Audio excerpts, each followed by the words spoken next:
Bismillahirrahmanirrahim. Assalamualaikum warahmatullahi wabarakatuh. Melanjutkan kuliah kita pada pekan sebelumnya mengenai sistem pengelolaan lingkungan hidup. Pada pekan ini saya ingin menyampaikan materi tentang perencanaan dan pemanfaatan lingkungan hidup. Pada dasarnya, pemanfaatan lingkungan hidup itu harus didasarkan pada rencana yang telah ditetapkan. Harus berpedoman dan dipandu pada perencanaan yang telah ditetapkan. Jadi pemanfaatan lingkungan tidak boleh secara sporadis. Pemanfaatan lingkungan hidup tidak boleh tanpa didasari pada suatu perencanaan. Karena pemanfaatan lingkungan hidup yang tidak didasari pada suatu perencanaan yang terkonseptual, maka berpotensi akan menimbulkan kehancuran lingkungan hidup. Ya, kehancuran lingkungan hidup ini berarti lingkungan sudah tercemar, sudah rusak dan tidak dapat dipulihkan kembali. Nah, ini kondisi kehancuran lingkungan hidup. Untuk itu, dalam pemanfaatan lingkungan harus didasarkan pada rencana yang telah ditetapkan. Adapun perencanaan lingkungan hidup, ya, perencanaan pengelolaan lingkungan hidup itu meliputi perencanaan pengelolaan dan perlindungan sebagaimana sudah disampaikan pada pekan sebelumnya. Ya, jadi pada perencanaan ini include pengelolaan dan perlindungan lingkungan hidup. Adapun tujuannya perencanaan pengelolaan dan perlindungan lingkungan hidup itu adalah untuk menciptakan suatu kondisi di mana lingkungan dapat dimanfaatkan tanpa mengakibatkan kehancuran lingkungan hidup. Nah, ini berarti menjadi tujuan perencanaan perlindungan hidup, ya, yang artinya memiliki suatu tujuan yang dapat dikatakan bahwa perencanaan perlindungan pengelolaan dan perlindungan lingkungan hidup itu pada dasarnya adalah mengerucut pada terimplementasikannya pembangunan berkelanjutan, yaitu untuk mencapai pertumbuhan ekonomi nasional, tercapainya pemerataan kesejahteraan masyarakat, dan lingkungan yang lestari. Nah, ini jadi perencanaan pada akhirnya sasaran yang hendak dicapainya adalah pertumbuhan ekonomi nasional.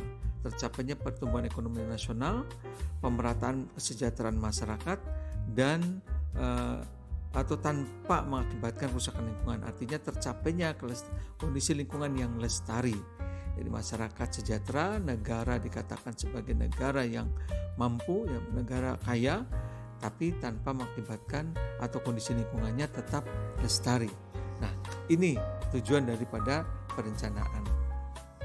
Untuk mencapai hal tersebut, ya, maka dalam perencanaan harus dilakukan 3 hal penting. Ya. Untuk mencapai tadi, maka di dalam perencanaan harus mencapai 3 hal penting atau harus melakukan 3 hal penting. Pertama, harus dilakukan inventarisasi lingkungan hidup. Ya. Kedua, harus dilakukan penetapan wilayah ekoregion. Dan yang ketiga adalah harus ditetapkannya rencana perlindungan dan pengelolaan lingkungan hidup. Jadi 3 hal penting yang harus dilakukan dalam sistem perencanaan perlindungan dan pengelolaan lingkungan hidup, di mana inventarisasi lingkungan hidup itu terdiri nanti harus menghasilkan, ya, inventarisasi lingkungan hidup itu harus menghasilkan inventarisasi dalam skala nasional, dalam tingkat kepulauan, dan dalam tingkat wilayah ekoregion. Jadi dalam perencanaan atau dalam inventarisasi lingkungan hidup itu harus menghasilkan satu inventarisasi lingkungan hidup skala nasional, ya, tingkat kepulauan, dan tingkat wilayah ekoregion. Adapun di dalam inventarisasi lingkungan hidup itu atau hal-hal yang diinventarisasi, hal penting yang perlu diinventarisasi di dalam inventarisasi lingkungan hidup adalah potensi dan ketersediaan sumber daya alam.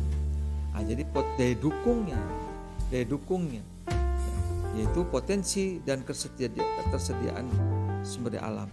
Seberapa besar potensi sumber daya alam ini dapat memberikan kontribusi, dapat dimanfaatkan kepada umat manusia dan makhluk hidup yang ada di sekitarnya.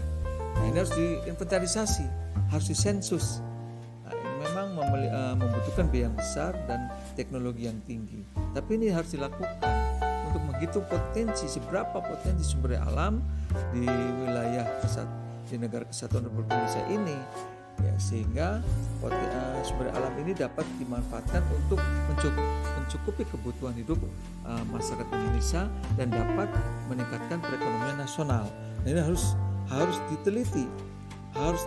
diteliti, ya, kemudian dapat diketahui, ya, sehingga dapat diinventarisasi, dapat terhitung berapa potensi sumber daya alam yang terkandung di dalam atau seluruh wilayah kesatuan Republik Indonesia. Jadi daya dukung lingkungannya harus dapat terhitung. Nah, berapa angka-angkanya kita dapat mencatat. Nah, itu adalah kegiatan dalam inventarisasi lingkungan hidup. Yang kemudian juga yang diinventarisasi lainnya, yang perlu diinventarisasi lainnya adalah jenis yang akan dimanfaatkan. Ya, dari potensi tadi berapa jenis-jenis apa saja yang dapat dimanfaatkan. Ya, jenis-jenis sumber daya alam yang dapat dimanfaatkan harus dapat terhitung dan dapat terinventarisasi jumlahnya.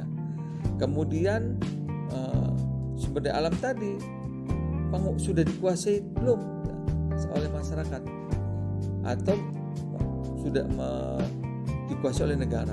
Jadi bentuk penguasaan pada potensi sumber daya alam tadi harus juga terinventarisir. Apakah ini sudah dikuasai oleh masyarakat atau dikuasai oleh negara atau dikuasai oleh negara dalam arti bisa BUMN atau bisa pemerintah daerah misalnya atau pemerintah pusat. Jadi bentuk penguasaannya juga perlu dicatat.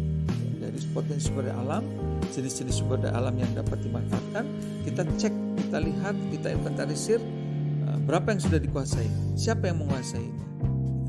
Kemudian pengetahuan, ya, jadi pengetahuan untuk pengelolaan terhadap potensi dan jenis-jenis ini bagaimana? Apakah Indonesia telah memiliki ilmu pengetahuan untuk melakukan pengelolaan, pemanfaatan terhadap potensi-potensi sumber daya alam tadi, seperti misalkan uranium. Apakah Indonesia sudah memiliki potensi secara teknologi untuk memanfaatkan uranium? Misalkan nuklir, apakah Indonesia memiliki potensi nuklir yang besar, tapi apakah teknologinya sudah mampu, ya, untuk melakukan pemanfaatan secara aman? Nah, ini juga penting, ya, sangat penting penguasaan teknologinya, ya, terkait dengan potensi sumber daya alam yang berpotensi untuk dimanfaatkan tersebut.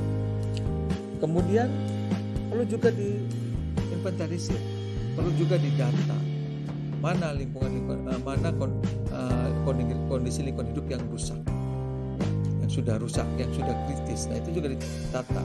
Jadi ada suatu catatan atau suatu data yang mencatat dari kondisi lingkungan hidup di wilayah Republik Indonesia ini, yaitu data mengenai kondisi lingkungan hidup yang baik, kondisi lingkungan hidup yang misalkan sudah mulai rusak dan tercemar, dan kondisi lingkungan hidup yang kritis, yang sudah kritis. Nah, ini perlu sehingga yang sudah kritis tentunya sudah harus ditetapkan upaya-upaya perlindungan, harus upaya-upaya pengawetan misalkan, ya, harus ada konservasi, ya, untuk wilayah tersebut, harus ada upaya-upaya pemulihan terhadap lingkungan sekitarnya. Ya, jadi adapun untuk pemanfaatan hanya dapat dilakukan pada kondisi lingkungan yang baik saja. Nah, itu yang penting juga untuk diinventarisir.